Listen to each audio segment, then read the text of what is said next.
émission. Donc, le sujet d'aujourd'hui sera à propos, donc, je l'ai intitulé « Devenir légitimiste, un devoir moral ». Donc, je vais essayer de pas...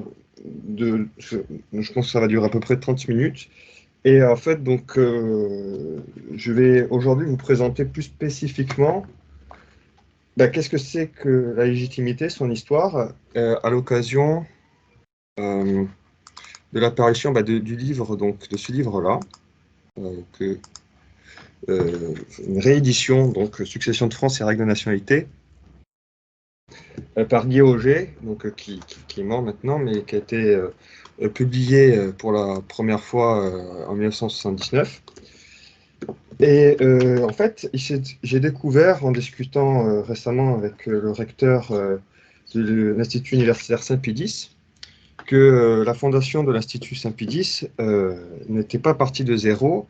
Et en fait, ça avait été un groupe d'universitaires juste auparavant qui avait fondé, alors je ne sais pas sous quel nom, mais qui était allé voir à l'époque la fraternité Saint-Pédis et qui leur avait demandé de le continuer afin, dans l'université, de continuer aussi la tradition, donc une éducation à la fois catholique et classique, héritant des millénaires de formation classique que nous avions. Et il se trouve que donc, ce groupe de professeurs, en fait, c'est tous des grands noms de la légitimité de cette époque. Donc il y avait Guy Auger, il y avait Brancourt, Rousseau, et tous se trouvent être légitimistes. Donc je ne savais pas du tout ça. C'est assez intéressant et c'est assez intéressant. Et en fait, c'est pas étonnant quand on connaît le fond, parce que à la fois une tradition politique et tradition religieuse, mais voilà, ça c'était pour, je trouvais quelque chose d'intéressant. Donc on accroche, je prends une citation du père Thomas, le père jésuite, donc qui écrit souvent sur Alexis Galier, et donc dans son livre Comme un lys au milieu des épines, il écrit « La patrie exige de vivre et non de vivoter ». Donc évidemment, patrie, c'est avant tout la patrie du ciel, hein. C'est à ça que ça voulait dire historiquement en latin, le plus souvent. Et donc d'abord, je vais vous présenter, pour situer en fait un peu l'histoire de la légitimité. Parce que donc jusqu'à maintenant, on a fait pas mal de présentations, mais je pense que c'est intéressant de savoir en fait qu'est-ce que c'est que la légitimité dans notre histoire. Donc évidemment, donc, tout commence avec la Révolution. Donc, je vais faire juste brosser un petit portrait. Au XIXe siècle, ensuite, comme vous savez, donc en 1815, 14 et 15, la restauration des rois légitimes, qui dure 15 ans, avec Louis XVIII et Charles X, puis la monarchie de Juillet à partir de 1830, et c'est à partir de ce moment-là que se fonde le parti, à proprement le parti légitimiste, qui n'est pas un parti au sens, je veux dire, politique aujourd'hui, mais disons d'un point de vue force politique, qui va s'opposer à la monarchie de Juillet libérale et bourgeoise, en prenant donc les principes contre-révolutionnaires, antilibérales, plus tard ultramontains, et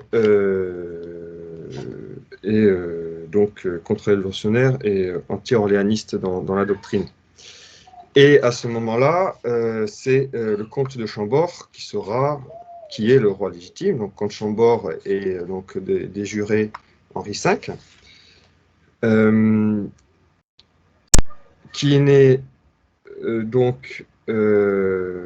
qui était donc au moment qui était tout petit au moment de la monarchie de Juillet. C'est une des raisons pour laquelle il y a eu cette révolution, puisque Charles X, en fait, avait donné la régence au duc d'Orléans, et puis finalement, le duc d'Orléans s'est déclaré roi des Français, et en fait a usurpé, parce qu'Henri V était trop jeune pour régner. Et donc, jusqu'en 1883, le comte de Chambord a été une figure majeure dans l'histoire politique française, et qui était dans dans tout ce qui a continué le combat légitimiste et qui a fédéré beaucoup de monde et qui était très très aimé par beaucoup de membres de la population et qui surtout a laissé une doctrine très claire et a été en France et puis ensuite un des premiers à finalement appliquer la doctrine sociale de l'Église avant que l'Église ne la définisse. C'est les légitimistes français qui ont, disons, appliqué les principes chrétiens à des problèmes qui étaient nouveaux à l'époque, pour ce qui était du travail, etc. Donc il y a une première période de la légitimité, finalement, après la Restauration et jusqu'à la mort du comte de Chambord en 1883.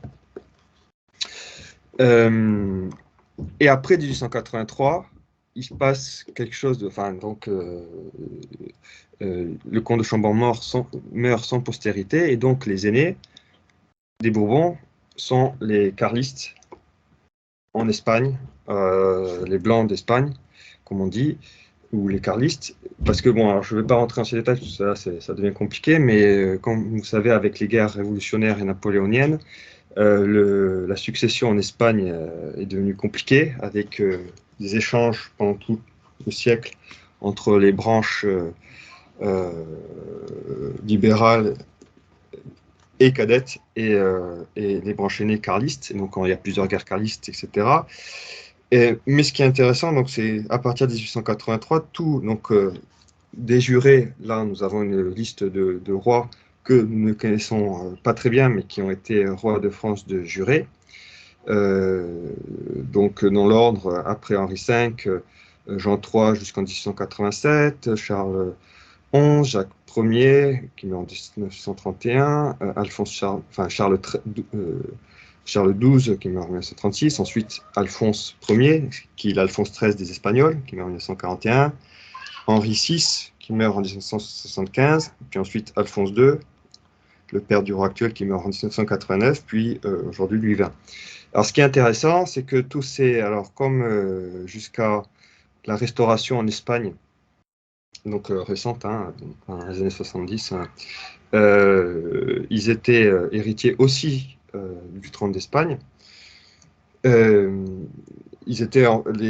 carlistes en Espagne donc étaient déchirés un peu enfin, ils avaient les deux couronnes, et ça, dans l'histoire de France, c'est-à-dire que depuis, comme vous savez aussi peu certainement, depuis que Philippe V est devenu, le petit-fils de Louis XIV, est devenu roi d'Espagne, après les traités d'Utrecht en 1713, ce ne s'était jamais passé, mais bon, il y a toujours eu cette possibilité que, du fait des hasards de succession, enfin, des naissances, etc., que les deux couronnes puissent être réunies sous une même personne.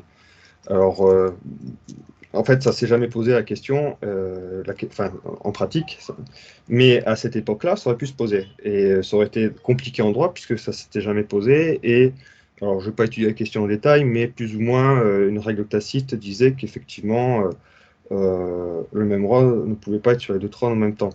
Après, quand on regarde l'histoire, il y a des doubles couronnes qui existent, c'est-à-dire un roi qui peut avoir deux couronnes, c'est pas forcément impossible, mais enfin, en tout cas, le fait que ça se soit jamais passé, forcément, ça complique.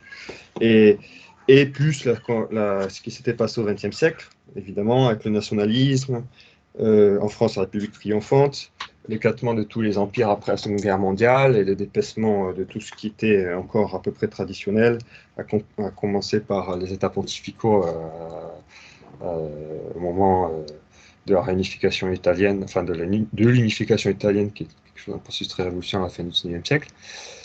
Bon, bref, mais ce qui est intéressant, et c'est ça que je voulais souligner, c'est que premièrement, tous ces rois de jurés, carlistes, donc, qui avaient aussi pas mal de choses à faire en Espagne, ont toujours bien eu conscience et ont toujours affirmé, je veux dire, autre que les légitimistes français, enfin les légitimistes français l'ont toujours réaffirmé, étudié, et en fait, il y a beaucoup de professeurs d'histoire du droit, il y a beaucoup de légitimistes qui ont été professeurs d'histoire du droit et qui ont continué, en droit, c'est extrêmement fondé, et c'est extrêmement clair, et je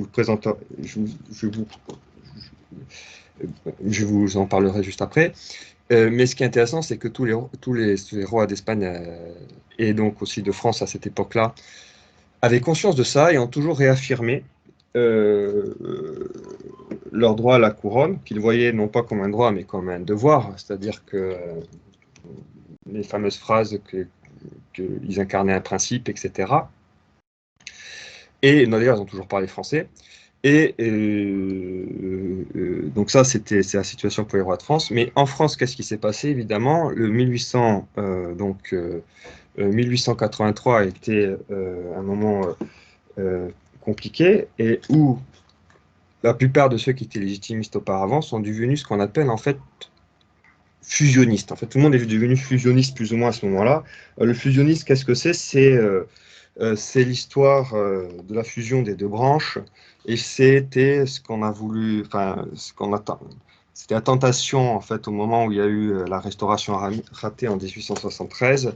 Voilà, donc ça, à minima une coopération entre les deux branches, donc ça, il n'y a aucun souci, mais une sorte de fusion. Et en fait, en pratique, après 1883, comme personne ne voyait la possibilité politique réaliste que les carlistes puissent monter sur le trône de France avec la situation qu'il y avait en France, bah, la plupart des gens sont devenus fusionnistes, donc en pratique, on peut dire, avec une doctrine légitimiste ou contre-révolutionnaire, mais en soit se retirant un peu, ne parlant pas trop des fidélités, soit en reconnaissant de facto que le représentant de l'idée royale en France pouvait être le duc d'Orléans. Et finalement, Maurras, c'est une sorte, même si lui, il n'était pas du service, puisqu'il est né dans une famille républicaine au départ, mais c'est une sorte de produit de ça, puisque quand il est né, c'est à peu près le moment où meurt le comte de Chambord, et c'est dans l'époque d'après euh, qu'il agit et finalement il a recueilli l'héritage contre-révolutionnaire légitimiste et qu'il a adapté à son époque euh, très compliquée par pas mal de choses.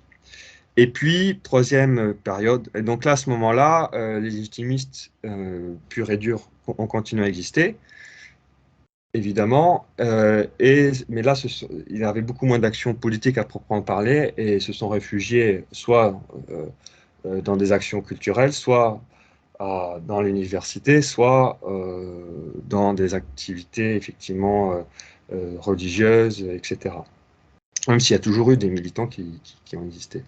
Et puis ensuite, on peut dire que la résurrection du mouvement s'est vraiment passée avec Alphonse II en particulier, donc après 1975 et puis après la Restauration en Espagne, puisque la Restauration en Espagne, voilà, je ne suis pas du tout un expert des lois fondamentales en Espagne, mais c'est pas du tout les mêmes qu'en France, donc voilà. Mais en tout cas, ce n'est pas l'aîné qui est devenu roi d'Espagne, c'est le cadet. Et donc, ça a libéré la branche aînée pour la France, en fait, de facto. Ce qui est enfin, un clin d'œil à la Providence, parce que c'était pas du tout évident. Donc voilà, ça c'est pour situer ce qui s'est passé dans la légitimité, et en tout cas d'un point de vue politique, c'est ça que aussi je voulais appeler, enfin noter, c'est qu'outre le mouvement légitimiste à proprement parler, la pensée légitimiste, et en fait la pensée, en France en tout cas, la pensée historiquement de référence, euh, enfin, dans la sphère anglo-saxonne qu'on dirait conservateur. C'est-à-dire que c'est finalement Joseph de Maistre, Luc Bonald et tous les autres, c'est cette doctrine contre-révolutionnaire légitimiste, parce que on a vécu la Révolution et que bon, on a une histoire aussi particulière en France qui a toujours influencé tous les mouvements de droite, que ce soit pour en prendre parti ou pour la contredire ou pour s'en séparer jusqu'à maintenant. Et voilà, ça c'est une chose. Bon. Donc, deuxième point que j'aimerais aborder, donc ça, je vous ai présenté rapidement l'histoire de la légitimité, enfin des mouvements légitimistes. Le deuxième point, c'est pourquoi, d'abord, d'un point de vue d'histoire et de droit, pourquoi intellectuellement, on ne peut que être légitimiste d'un point de vue légitimité politique. Alors, il y a plusieurs raisons. Alors, je ne vais pas rentrer dans tous les détails, mais d'abord, c'est du fait des lois fondamentales du Royaume de France. Je vais rappeler ça. Donc, les lois fondamentales du Royaume de France sont une constitution en fait coutumière de l'Ancien Régime, du Royaume de France, qui en fait donne les règles de succession au trône. Et il se trouve, et ça c'est vraiment quelque chose de très particulier à la France, parce que chaque pays évidemment a des règles de succession qui peuvent être plus ou moins définies, plus ou moins coutumières, mais en tout cas, à ma connaissance, il y a peu de pays, ou voire c'est peut-être le seul pays qui possède des lois de dévolution aussi précises et aussi claires, qui ne donnent aucune possibilité de choix humain dans la désignation du successeur. Et pas de l'héritier d'ailleurs. J'expliquerai la différence. Donc les règles, donc les critères d'évolution sont premièrement que le roi ne possède pas le pouvoir de dévolution, ne possède pas le pouvoir de choisir ni son héritier, ni de céder une partie du royaume, et ni, voilà, la couronne, on appelle ça la règle de dévolution de la couronne. Donc, quand un roi meurt, c'est le roi est mort, vive le roi, c'est exactement ça. C'est-à-dire que la couronne passe au successeur désigné par les lois fondamentales sans demander ni l'avis du roi, ni l'avis des autres. Et ce qui fait que dans l'histoire, par exemple, de France, ça a été ensuite très souvent, c'est que par exemple, quand Louis XIV, même Louis XIV, hein, quand il essaie de légitimer des bâtards qu'il a pu avoir pour en faire des princes de sang, et donc s'ils devenaient des princes de sang, en théorie, ça pouvait les rendre successibles au trône. Et ben, après, en fait, ils n'ont jamais été inclus dans la succession du royaume, même s'ils avaient eu un titre de prince de sang, même si le roi avait essayé de les légitimer. Ou encore, et là ça vient de ça, mais par exemple, les traités d'Utrecht en 1713, qui ont en fait, après, les guerres de succession d'Espagne, finalement, le petit-fils de Louis XIV devient roi d'Espagne, mais l'Angleterre est très contre. Donc, pour assurer qu'il n'y ait pas de réunification des royaumes, il force, dans le traité d'Utrecht, à faire signer des renonciations à Philippe V en disant qu'il renonce, pour lui et pour tous ses successeurs, au trône de France ad vitam aeternam. Et ça, ça c'est le grand argument des orléanistes pour dire que les rois, que les descendants de Philippe V ne sont pas rois de France. Mais en fait, justement, c'est ça qui est intéressant, c'est que dès le départ, que ce soit Louis XIV, que ce soit en fait tous, même après le régent duc d'Orléans, même des gens, tous savent très bien, et c'est d'ailleurs pour ça que l'Angleterre a voulu faire signer ces traités de façon aussi et ces lettres de renonciation, c'est parce que c'était pas du tout évident. Tout le monde savait qu'un roi ne peut pas renoncer, c'est la spécificité française, ne peut pas renoncer à ses devoirs en fait par rapport au trône de France. Ensuite, ça c'est les principes qui sont peut-être un peu moins connus, puis les deux autres principes, c'est ceux qui sont très connus. Donc c'est le principe dit de masculinité. Donc c'est toujours un homme et un mâle et l'aîné qui hérite, avec la condition qu'il soit issu d'un mariage catholique légitime. Donc c'est pas juste purement. C'est pour ça que les bâtards ne peuvent pas ne sont pas successibles. Et ensuite, principe de catholicité. Donc il faut que ce soit un roi catholique. Et ensuite, le principe dit de nationalité que Guy Auger préfère appeler sanguinité. Ça a été un second argument qui a été beaucoup utilisé par les orléanistes contre les rois légitimes, en disant qu'il y avait un principe de nationalité, que ça pouvait être que des Français qui pouvaient devenir rois de France.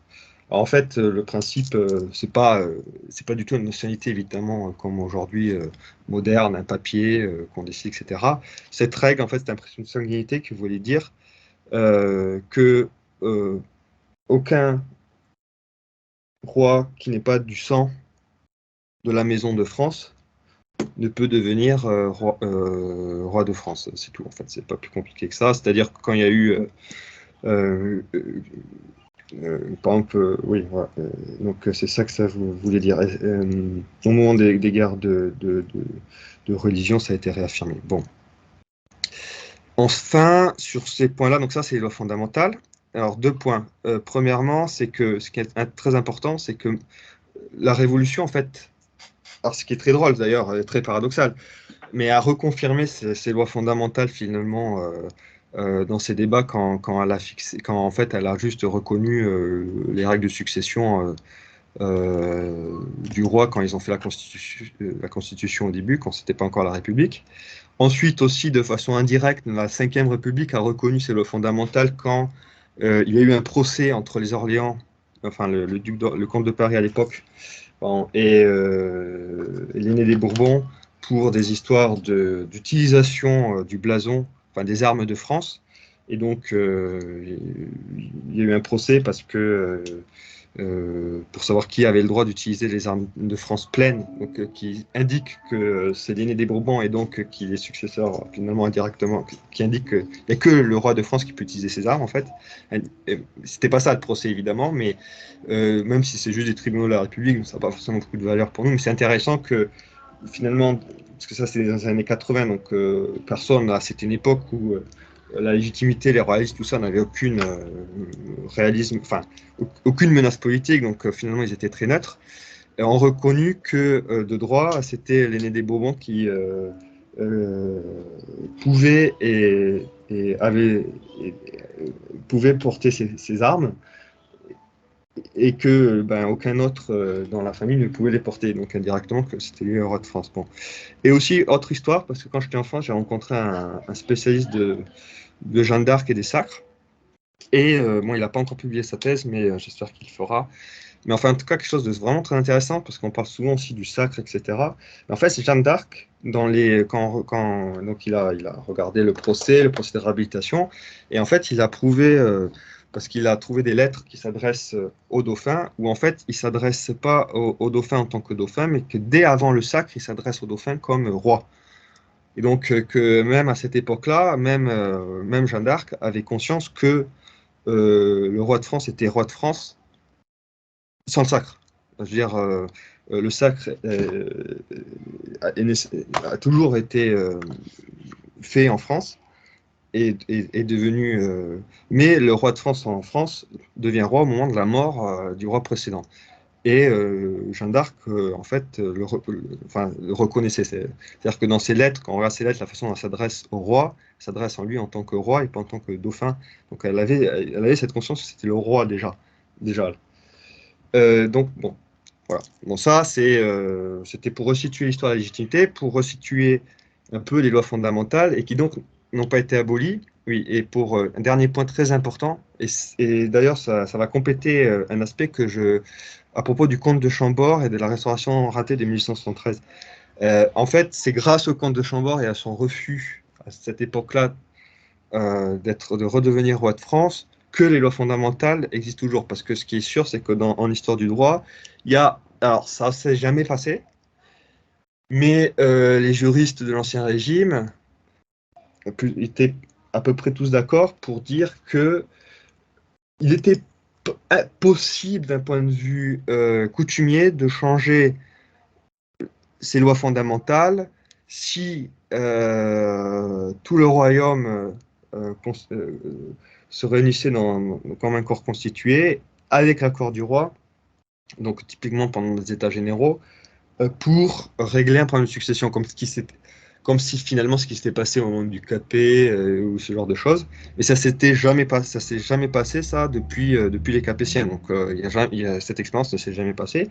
Et en fait, ce qui s'est passé en 1873, c'était une double tentation, puisque c'était la tentation, en gros, donc parce que les orléanistes tout seuls n'avaient pas cette puissance politique pour monter sur le trône, les légitimistes tout seuls non plus, et donc l'invitation en fait aux légitimistes, c'était, bon, en gros, on fait monter le roi Henri V sur le trône, mais en échange, en gros, vous reconnaissez le duc d'Orléans pour qu'il suive votre successeur, parce que de toute façon, vous n'avez pas de successeur. Il y a beaucoup de légitimistes à l'époque qui ont accepté ça, donc c'est ce qu'on appelait, c'est là où le fusionnisme est né officiellement, hein. Et en fait, le comte de Chambord a refusé ça et n'a jamais reconnu que lui déjà pouvait disposer de la succession, parce que c'est un contrat fondamental, et n'a pas accepté ce contrat-là, en fait, ni en théorie ni en pratique. Et l'autre chose, c'est que s'il avait accepté à la fin, alors il y a beaucoup, voilà, je ne connais pas tous les détails, il y a eu pas mal de va-et-vient, mais enfin, en fait, si la restauration s'était passée, elle se serait faite sous la forme suivante, c'est-à-dire que c'est l'Assemblée nationale, donc la nation constituée, qui appelle le roi sur le trône. Et donc, ça lui aurait donné une sorte de légitimité quasiment démocratique, ce qui était contre tous les principes à la fois des lois fondamentales et de la tradition politique dans le royaume. Bon, voilà. Donc, voilà. Et donc, bon, voilà. Donc ça, c'était pour resituer un peu. D'un point de vue intellectuel et théorique et du droit, en fait, alors pour les détails, vraiment, le livre Succession de France et règles de nationalité, je vous l'invite à lire parce que c'est facile à lire, c'est bien écrit, et il y a tout ce que là je vous ai présenté très rapidement, il y a tous les détails, toutes les références, toutes les citations. Et qui, voilà, en fait, pour, je pense, la génération plus jeune, d'ailleurs, tous les arguments que, on va dire, du XXe siècle, des organismes contre la légitimité ne parlent plus du tout, parce que ça semble tellement évident que être français, c'est pas une question de papier, que c'est pas une question d'être espagnol ou pas français. Alors, par exemple, il y a une phrase très intéressante qui disait, vous m'entendez toujours? Et c'est bon. Excuse. C'est bon, Oui, je t'entends, on va très bien. parfait, je continue. J'ai eu un petit saut d'écran. Il disait, à l'heure actuelle, mieux vaut avoir un accent castillan qu'un accent révolutionnaire. Ce genre de choses. Moi, je trouve que c'est juste une sorte de boutade, mais c'est très vrai. Donc, dans ce livre, tous les détails sont apportés et sont vraiment très bien. Ce qui est très intéressant, et c'est là où on voit que c'est très agréable et euh, on voit que c'est vraiment quelqu'un de très charitable, très catholique aussi, parce que c'est-à-dire qu'il est très intransigeant sur les principes, il expose très bien la tradition, qui n'est pas juste une tradition intellectuelle, qui n'est pas juste une tradition théorique, mais qui a été vraiment appliquée pendant 1000 ans en France et qui a continué à être appliquée même après la Révolution. Et en fait, c'est pour ça que le mouvement légitimiste tel qu'il est en France peut exister, c'est parce que la règle de succession dans le Royaume de France est hyper claire. En fait, s'il y avait eu quelque chose de pas clair, ben, ça fait longtemps qu'il n'y aurait plus qu'il y aurait plus de roi de France, quoi, tout simplement. Hein. Et ça, c'est quelque chose un clin d'œil de la Providence, j'imagine aussi, mais enfin, voilà. Bref. Mais ce que j'aimerais exposer dans un dernier point, alors c'est un peu c'est le titre de la conférence, c'est pourquoi est-il un devoir moral de devenir légitimiste? Alors, je sais que c'est fort comme expression, mais je pense vraiment que c'est assez que c'est vrai en fait. C'est-à-dire que c'est pas une question de choix, c'est pas une question de convenance. On ne choisit pas son roi comme on choisit ses chaussettes. Comment dire, il y a un côté dans tous les débats du XXe siècle, quand il n'y a que les légitimistes finalement qui ont tenu un discours différent sur ce point-là. Même les antilibéraux, même ceux qui avaient une vision très claire sur le libéralisme, quelque part en politique, on peut faire sa sauce, quoi. C'est comme si on pouvait choisir et que, alors parfois il y a des choses de facto qui se passent, il faut que ça soit réaliste, mais il y a quand même toujours allez, on va choisir ce qui nous plaît finalement. Donc voilà. Et alors légitimiste, la position c'est vraiment même si le roi ne nous plaît pas, si c'est le roi, c'est le roi. Et bon, il se trouve qu'à l'heure actuelle, on a de la chance parce qu'il correspond tout à fait à la fois à l'époque, tout en étant très intransigeant sur les principes, très clair dans ses bottes, très catholique. Euh, il présente bien, il est beau, etc. En plus, bon, ça c'est. Mais bon, souci. Même si ce n'était pas le cas, c'est ça qui est intéressant, c'est que le roi est le roi, quoi.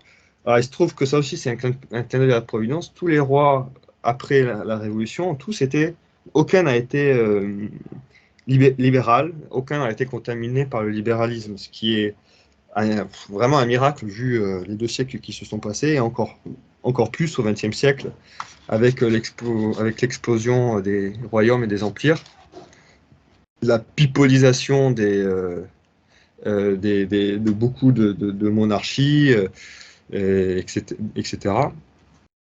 Alors, donc, il y a 3 petits points que j'aimerais souligner là. C'est d'abord, ça, c'est quelque chose, c'est la nécessité de l'incarnation. Alors ça, c'est vrai hein, c'est-à-dire qu'un chef politique est un chef. Et en fait, c'est tellement quelque chose qui est ancré dans le naturel, c'est que même les démocraties les plus libérales, même les révolutions les plus extrêmes, même le communisme, en fin de compte, il y a toujours une figure incarnée qui devient le chef.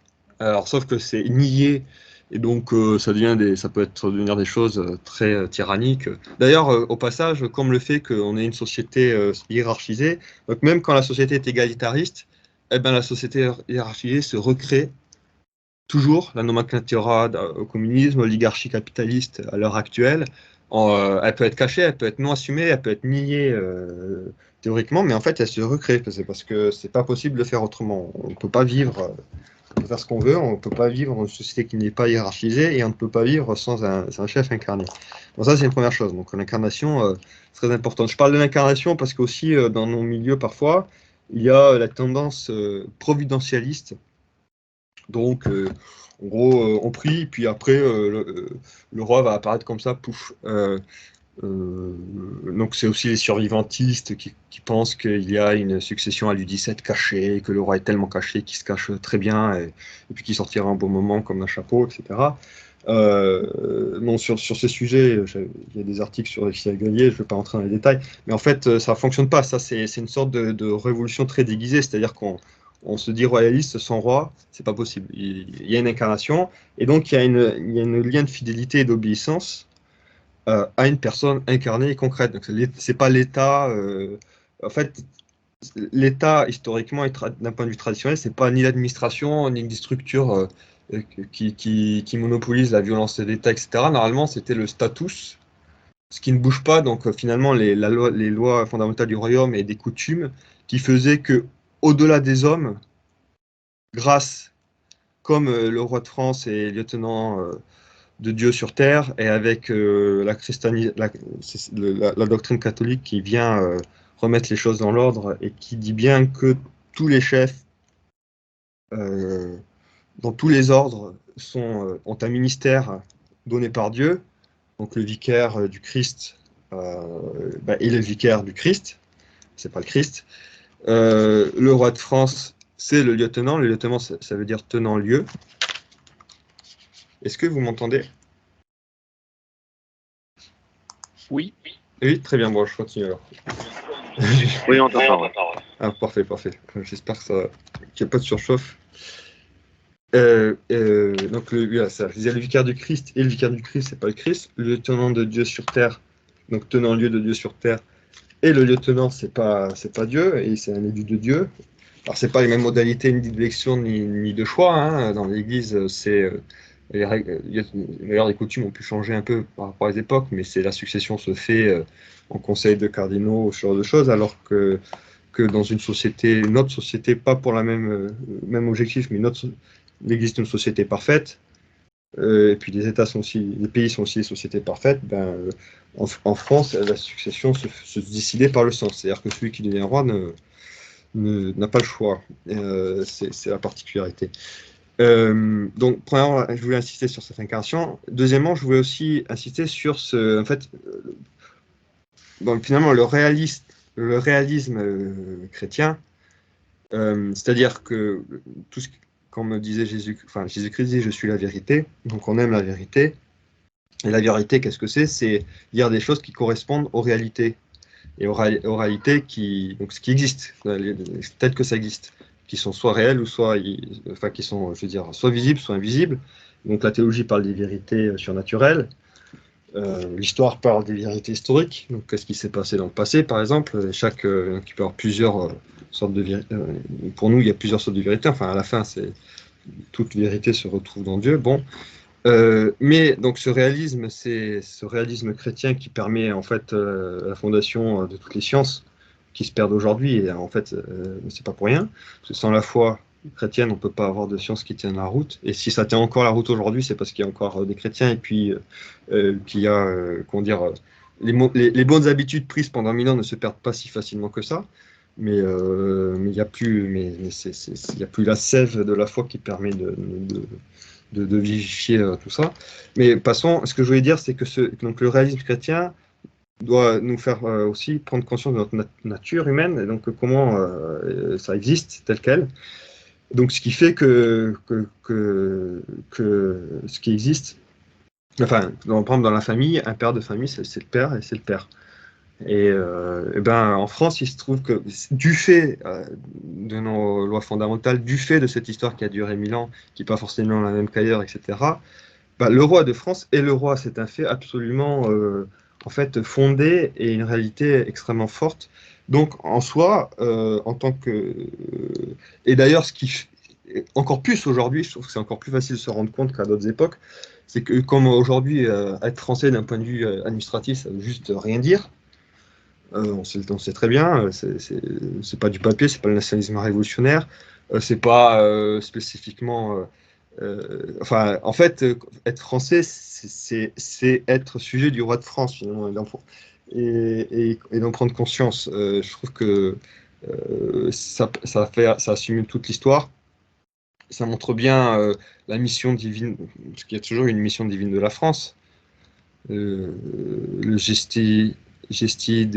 alors je vais pas le redire, mais enfin l'œuvre de Dieu à travers les francs, c'est quelque chose de très ancien, et ça a toujours, depuis Clovis, il y a toujours, ça a toujours existé cette histoire-là, hein. Et, euh, et donc, normalement, si on veut vraiment être droit dans ses bottes de réalisme, on ne peut que reconnaître le roi de France comme roi de France, et donc ce qui implique que euh, il faut aussi agir comme sujet du roi de France. Donc, ce qui implique obéissance, fidélité, bonjour, etc. Et puis, troisième chose, pourquoi un devoir moral encore plus? C'est parce que finalement, ça permet de tuer le libéralisme au fond, du fond. Enfin, donc, c'est un peu l'orgueil ou c'est un peu l'amour-propre dans la bataille aussi spirituelle. C'est-à-dire que on a tendance toujours donc voilà, une fois qu'on commence à voir le mal on arrive, parce que la modernité et le libéralisme essaient de flouter cette distinction entre le mal et le bien, mais une fois qu'on a retrouvé, qu'on arrive à redistinguer un peu, où on comprend très bien qu'il faut plus faire le mal et qu'on fait le bien, mais même ça suffit pas. Et ça, pour ça, j'aimerais vous dire une autre citation du père Thomas, donc dans son Comme un lys au milieu des épines aux éditions Romana. Donc il y a cette petite phrase que je trouve vraiment très belle. Le disciple a compris qu'il ne suffit pas de renoncer au mal, de l'éviter, de le combattre, mais qu'il faut aussi renoncer à faire le bien selon ses propres critères. Sinon, on se place dans le camp du diabolique. C'est-à-dire qu'il ne suffit pas encore de faire du bien, mais il faut faire le bien selon en fait les critères de Dieu.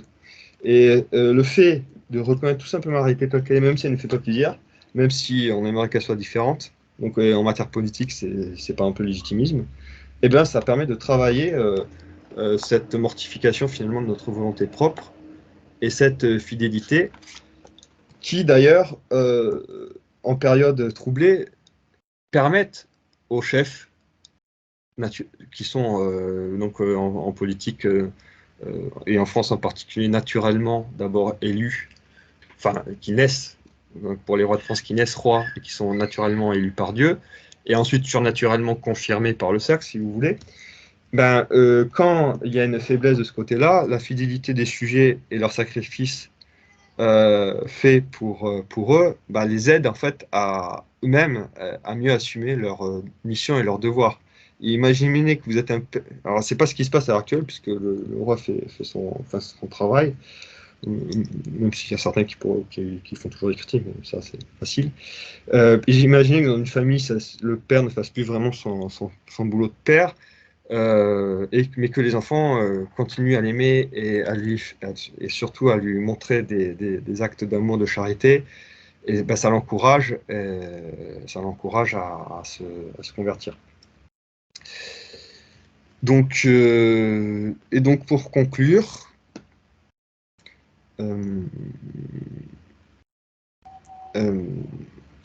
Pour conclure, donc, j'aimerais conclure donc, avec le titre. Devenir légitimiste est un devoir moral pour nous aider voilà, en matière politique et qui aide et qui permet de contrer donc, le libéralisme, protéger la tradition et apprendre à nous sanctifier.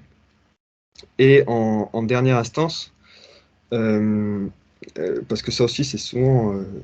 c'est-à-dire que voilà, c'est souligner la chance qu'il y a en France d'avoir des règles de loi fondamentale si claires, que malgré les 200 ans un peu plus post-révolutionnaires, il n'y a pas eu d'anicroche dans les successions chez les aînés des Bourbons, ce qui est voilà, miraculeux et ce qui en tant que catholique, devrait nous... Bah, c'est difficile de ne pas y voir un signe, je trouve. Et que de toute façon, outre, voilà, on est chacun dans notre place et on a tous nos possibilités de restauration, et que de toute façon, les logiques qui pouvaient sembler marcher parce qu'il y avait des possibilités, parce qu'il y a des forces en présence, les logiques révolutionnaires, libérales arrivent à bout de souffle. D'ailleurs, la médiocrité de ceux qui en sont les tenants ou qui en sont les acteurs à l'heure actuelle le démontre. Et la situation morale dans notre pays, mais pas que, en fait, même au-delà, où tout le monde se rend compte qu'il y a quelque chose qui est de pourri là-dedans, eh ben, c'est encore doublement un devoir d'être apostolat là-dedans aussi, parce que bah, la surnature vient travailler sur la nature, et si la nature est attaquée, détruite le plus possible, bah, ça met des obstacles au travail de la surnature. Et inversement, bah, le royaume, enfin l'Église, sans ses rois de France, sans ses autres rois catholiques, sans ses seigneurs qui la protègent, qui sont un peu comme l'habit, ça reste qu'un habit certainement, mais, ou une cotte de maille, mais l'habit du Christ sur terre, eh ben, elle se trouve exposée à toutes les attaques. Ça force aussi, ça peut forcer aussi les clercs à prendre des positions politiques, et ce qui c'est pas forcément leur rôle en premier lieu. Et parce il faut se concentrer sur les grâces, sur les sacrements et sur amener les âmes au ciel. Et donc c'est aussi un combat pour la foi. Voilà, donc voilà, je m'arrête là et je laisse la place aux questions. Si vous voulez bien. Oui, alors moi j'ai quelques questions pour vos précisions. Ce qu'on appelle les carlistes, je n'ai pas saisi, qu'est-ce que c'est pour Alors, les l'Espagne? carlistes. Donc, c'est une histoire très compliquée, mais en gros, à cause des guerres révolutionnaires, la succession en Espagne a été floutée, c'est-à-dire que après l'épisode révolutionnaire, c'est la branche cadette qui était libérale, qui est montée sur le trône, et l'aîné s'appelait Carlos. Le roi légitime s'appelait Carlos, c'est ce qu'on a appelé, et donc on a appelé le mouvement qui était contre. En fait, c'était là-bas, donc il n'y a jamais eu de républicains à part en 1936, finalement. Avant ça, c'était les royalistes libéraux et les royalistes antilibéraux qui se battaient. Et d'un point de vue de la succession, c'était la branche libérale cadette et la branche aînée, carliste. Après, ce qui est compliqué, c'est que même quand dans le début du XXe siècle, après, la branche aînée s'éteint et donc la succession va ailleurs, mais ils ont continué à s'appeler carlistes, et voire même, il y a même eu, enfin, c'est devenu aussi un mouvement doctrinal plus tard, mais enfin, essentiellement, c'est ça, c'est-à-dire que euh, c'est les légitimistes en fait d'Espagne, en fait, et c'est très drôle parce que, alors c'est pas les mêmes règles de succession, c'est pas les mêmes traditions, donc il y a des choses, enfin moi je dois avouer encore il y a des choses que je comprends mal dans l'histoire récente de l'Espagne, mais c'est très intéressant enfin, c'est les légitimistes d'Espagne, en fait, à proprement parler, hein, donc à la fois très catholiques, antilibéraux, et qui prônaient aussi, d'un point de vue politique, la légitimité dynastique. Et ça, on les appelait les carlistes parce que le premier enfin, le premier roi qui était dans cette situation était un Carlos, tout simplement. D'accord. Seconde question. Vous mentionnez, par exemple, il y a, que le Parlement ne pourrait, par exemple, pas remettre en place le roi, vous voyez, parce que ce serait ça donnerait un caractère démocratique à la chose. Ok, je sais pas, parce que j'imagine assez mal comment un roi pourrait revenir sur le trône de France s'il n'est pas mis en place par l'institution politique existante, et donc en particulier par le Parlement. Et dans ce cas-là, ça ne veut pas dire nécessairement que c'est un vote démocratique du roi ou ou le peuple qui donne le pouvoir au roi. Ce serait simplement le moyen par lequel le roi est remis en place avec une autorité qui est la sienne et qui n'est pas une autorité démocratique. Si je prends un exemple, c'est comme le pape qui est élu par les cardinaux. C'est pas parce qu'il est élu par les cardinaux qu'il reçoit son pouvoir des cardinaux. Tout à Donc, fait. d'une même façon, j'imagine assez mal comment le roi pourrait revenir sur le trône sans, par exemple, sans une décision du Parlement existant qui décide, on abandonne la République, on revient à la monarchie. Alors, oui, alors vous avez raison. Alors, en fait, c'est parce que, disons, alors, il faut distinguer. C'est-à-dire, ce qui s'était passé à l'époque, disons que si c'est les Français qui rappellent, si vous voulez, le roi, il n'y a pas de souci, mais à la différence des cardinaux, les cardinaux ne sont pas le représentant de la souveraineté du peuple de Dieu. Vous voyez? Mm. Et ce qui s'était passé en 1873, c'était que c'était en gros la nation française qui appelle le roi, mais comme si c'était donc c'est le principe démocratique républicain. La nation française reste souverain en fait. Il reconnaissait D'accord, pas, oui. il reconnaissait pas la légitimité.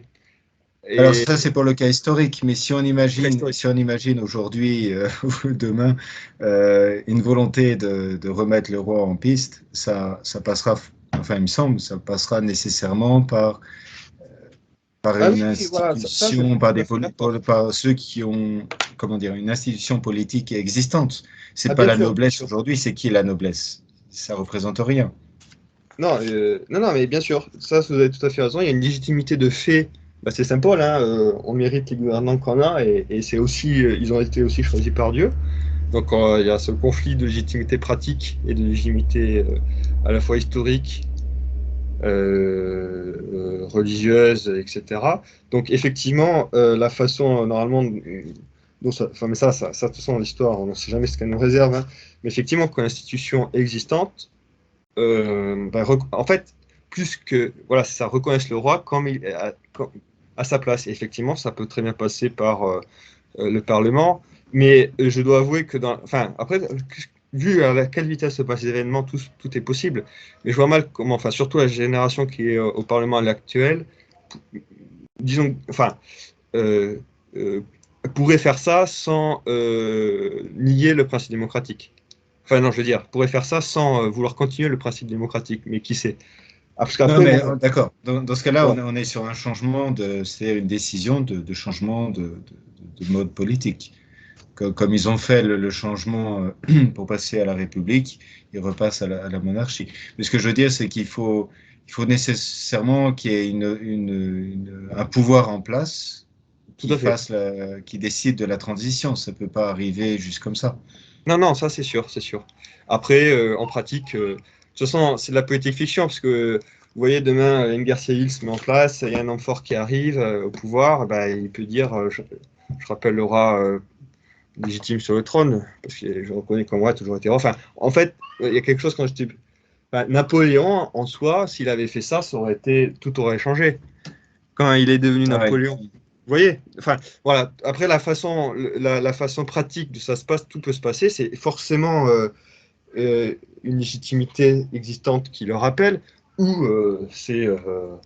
Enfin, voilà, c'est comme ça, c'est toujours... Parce que le consentement de la population est nécessaire, ça c'est sûr.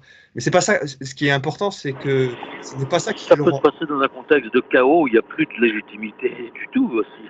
Aussi, oui, voilà. Bon, c'est sûr que c'est pas l'idéal parce que ça fait mal. Mais surtout dans l'époque actuelle, Oui, oui, mais les exemples de cette nature sont nombreux en réalité. Ça a été ça. le cas justement, là je suis en Allemagne, ça a été le cas en Prusse un moment. Il y a eu un moment un tel chaos que c'est le pouvoir le plus fort qui a récupéré, le mieux organisé, le plus prêt à reprendre les rênes qui l'a fait. Ça peut très bien se passer comme ça. Il n'y a pas forcément une transition, comment dire, douce. Hein. Et là, c'est ça. Et quand et bon, et ce qui est important, c'est que quand la force a le pouvoir, c'est qu'elle se soumette à la légitimité. Et là, ça devient quelque chose qui est sain, S-A-I-N. Euh, euh, voilà, ça c'est sûr. Et en tout cas, ce qui est important, mais ça sera naturel parce que on est encore tellement ancré dans cet idéal révolutionnaire démocratique qu'on croit que c'est la population qui fait le roi. Alors que dans l'histoire de France, même si tout le temps, il y a toujours un consentement des sujets, parce que ça ne peut pas bien fonctionner si les enfants ne consentent pas à l'autorité du père, eh ben, la famille ne peut pas bien fonctionner. Et évidemment, quand c'est des enfants dans une famille jeune, le consentement se fait naturellement et automatiquement. Mais dès que c'est une société politique un peu plus complexe, et sans aller jusqu'au royaume, on peut juste prendre une maison, donc c'est-à-dire une lignée, disons. Eh ben, il faut bien qu'il y ait un consentement des différents chefs de famille, par exemple, par rapport au chef de la lignée. Ou sinon, ça crée des guerres internes, ça s'entretue, tout ça. Mais c'est pas le consentement qui fait la légitimité de ceux qui sont à la tête. Mais ce consentement est tout de même nécessaire pour que ça puisse fonctionner sainement. Voilà. Bon, et après, en pratique, voilà, ça, c'est la providence qui, qui pourvoira. Mais c'est effectivement, comme disait Emmanuel, ça peut. Je sais pas. À mon avis, oui, on verra. Ça, vous avez d'autres. Je sais pas Il y si a vous un avez. exemple qui peut peut-être être intéressant à regarder, c'est justement la façon dont l'empereur a repris le pouvoir sur les shoguns. Parce que ça n'a pas du tout été une transition douce non plus. Non. Et d'ailleurs, c'est très intéressant cet exemple parce que le travail de cette. Euh, C'est-à-dire que la légitimité de l'empereur était redevenue quelque chose de normal depuis le début, enfin depuis le début du 19e siècle. Et c'est ça qui a fait que le shogun est revenu voir l'empereur quand il y a eu ses problèmes avec l'extérieur, et donc a reconnu implicitement que l'empereur était au-dessus de lui. Ce qui en pratique n'était pas évident depuis au moins 1600. Mais le fait qu'à la fin il a reconnecté avec la légitimité, alors, ça a quand même été violent, mais ça a été beaucoup moins violent que ça aurait pu être. Parce que au niveau de la tête des shoguns à cette époque-là, bah, ils ont reconnu quand même, ils ont reconnu la légitimité de l'empereur. Bon, avec un deal derrière en disant qu'ils allaient plus ou moins être conservés lieutenant général du royaume, quelque chose de ce style-là, ce qui s'est pas fait finalement parce que ceux qui voulaient vraiment virer les shoguns et voulaient vraiment les virer, donc il y avait eu un peu ces tendances révolutionnaires. Mais tout à la fin de la Restauration au Japon, jusqu'en 1800 même 67, 66, 66, 67. Tout le monde pensait que ce qui allait se passer, c'est une restauration monarchique avec la conservation des anciens dirigeants à des postes importants, en fait. Bon, ça s'est pas passé comme ça, parce qu'en fait, Ouais, genre ministre de l'armée ou des choses comme ça, ouais. voilà, C'est ça, ouais. ce qui s'est pas passé, mais voilà. La version, on fait pas la politique fiction, mais typiquement, ça aurait pu. Mais c'était impossible d'un point de vue idéologique ou enfin, spirituel, parce que Napoléon est un produit de la Révolution finalement, mais c'est ce qu'aurait pu faire Napoléon finalement. Il a rappelé le roi, il l'a reconnu comme légitime, et il restait un lieutenant général du royaume pendant un certain temps pour faire le ménage. Bon, c'était impossible en fait. Ou c'est comme pendant la Seconde Guerre mondiale, ce qui ne s'est pas possible. C'est toujours pareil, hein, c'est le démon, la division.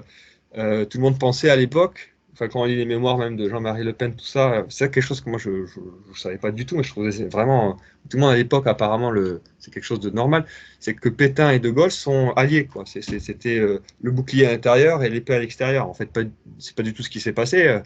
De Gaulle a diabolisé Pétain et a créé une opposition frontale, mais au début, plus ou moins, les gens ils se disaient, bah, forcément ils vont s'entendre et s'allier puisqu'ils défendent la même France. Et donc, en fait, on se rend compte que euh, à quel point c'est important d'avoir la doctrine claire. Et ensuite, c'est une question de vertu en fait, personnelle. C'est-à-dire que si on reconnaît voilà, l'humilité, tuer son orgueil, faire passer le bien commun avant. Et c'est très paradoxal, mais dans ce sens-là, c'est ça, une conformité à la réalité. C'est comme les saints sont les plus conformes dans l'ordre spirituel à Jésus-Christ, et c'est pour ça qu'ils sont saints. En politique, être conforme à la réalité politique. Et cette réalité, c'est pas que... Quand on dit réalité, il ne faut pas se tromper sur la situation actuelle, qui est la conséquence aussi de tout un tas de péchés des gens. C'est pas le côté relativiste de vouloir, par exemple, parce qu'il y a des gens qui divorcent, pouvoir accepter le divorce. C'est justement reconnaître les principes naturels qui font partie de la réalité et reconnaître que ce qui ne fonctionne pas, c'est parce que justement, on va contre ces principes et que ça crée des problèmes. Et que c'est que en réhabilitant et se refondant sur les principes qu'on peut commencer à régler les problèmes des situations concrètes. Et que de toute façon, si on essaie de bricoler des choses pour limiter la casse, en fait, ça ne marche pas, en fait, en fin de compte. À moyen terme ou sur le long terme. Et bizarrement, c'est très intéressant, et c'est là où la révolution nous aide parce qu'on voit que ça fait pas mal de mal, mais il y a un côté, par exemple, quand Bernanos parle de la République des robots et que en fait notre temps veut nous rendre des petits robots conformes, c'est la compliance dans les entreprises, le légalisme absolu, on doit être juste conforme comme des robots, quoi, devenir des robots qui travaillent bien, qui mangent et qui obéissent à tout et qui font n'importe quoi. Enfin, qui font n'importe quoi pour se défouler. Enfin, mais en fait, il y a quelque chose dans toute cette... c'est évidemment une erreur parce qu'on nous demande de nous conformer à des choses qui sont fausses et puis il y a des choses qui sont humaines, au mieux, voire qui deviennent mécaniques à l'heure actuelle, ou voire animales, que ce soit les passions, etc. Mais il y a quelque chose de profondément qui parle de la nature humaine là-dedans, c'est qu'on est fait pour la conformité. Alors c'est la conformité à Jésus-Christ et à Dieu et à la nature faite à l'image de Dieu, telle que nous avons été créés. Mais même dans les pires choses dont nous souffrons tous les jours dans le monde moderne et contemporain, ça parle de quelque chose de très profond de la nature humaine. Et en fait, finalement, notre boulot, et dans cette situation-là, il suffit, pour que les gens se convertissent, quelque part, c'est comme dans les sociétés qui sont peut-être très esclaves, elles peuvent très vite aussi devenir très libres. Il suffit qu'au lieu de prendre comme maître, on prend la démocratie, ses passions animales, son orgueil, on prenne Dieu pour naître, on reconnaisse et chacun à sa place, et qu'on se conforme non pas à ces délires idéologiques créés de main d'homme, à des mauvais penchants, à tout ce qu'on veut, mais qu'on se conforme à Jésus-Christ pour que ça se passe bien. C'est l'idée de tout à l'heure, c'est-à-dire que faire les biens pas selon nos critères. Et bizarrement, les choses peuvent changer vite, quoi. C'est-à-dire que les gens qui se conforment à ça, il suffit qu'ils se conforment pas à ça et à la bonne chose, et ça change tout. Donc, je sais pas.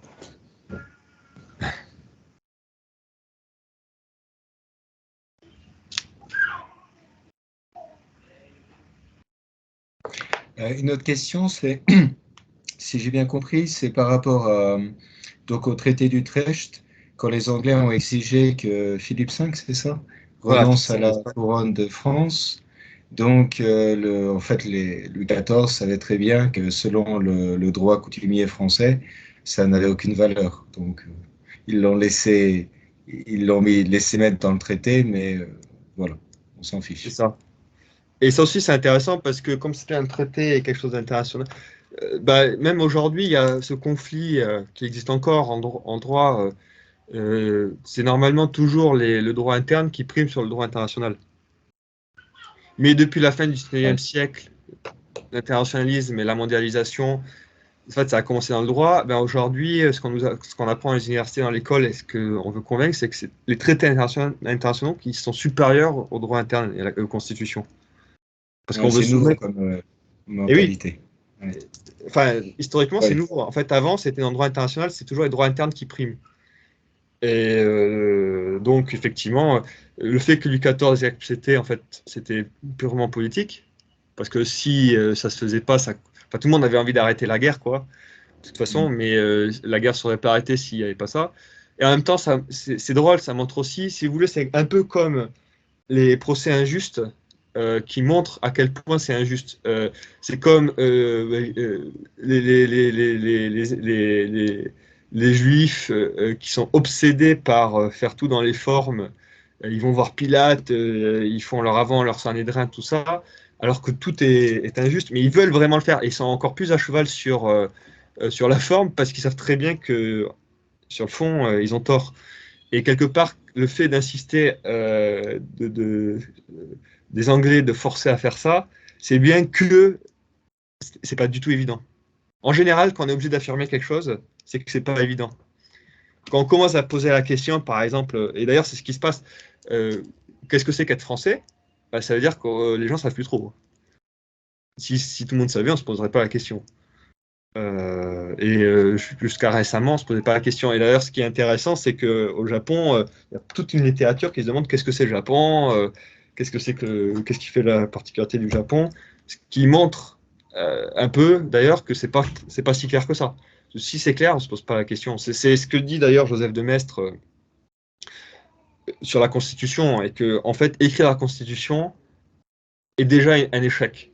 Alors, on peut être obligé parfois, mais devoir l'écrire, ça montre que c'est plus aussi évident. Parce qu'une coutume qui est très bien installée, elle est si bien installée qu'on n'a pas besoin d'écrire. C'est ce qui se passait avec les lois fondamentales du Royaume de France. C'est que tout le monde était d'accord parce qu'il n'y en avait pas beaucoup déjà, hein, donc mais tous les juristes étaient d'accord.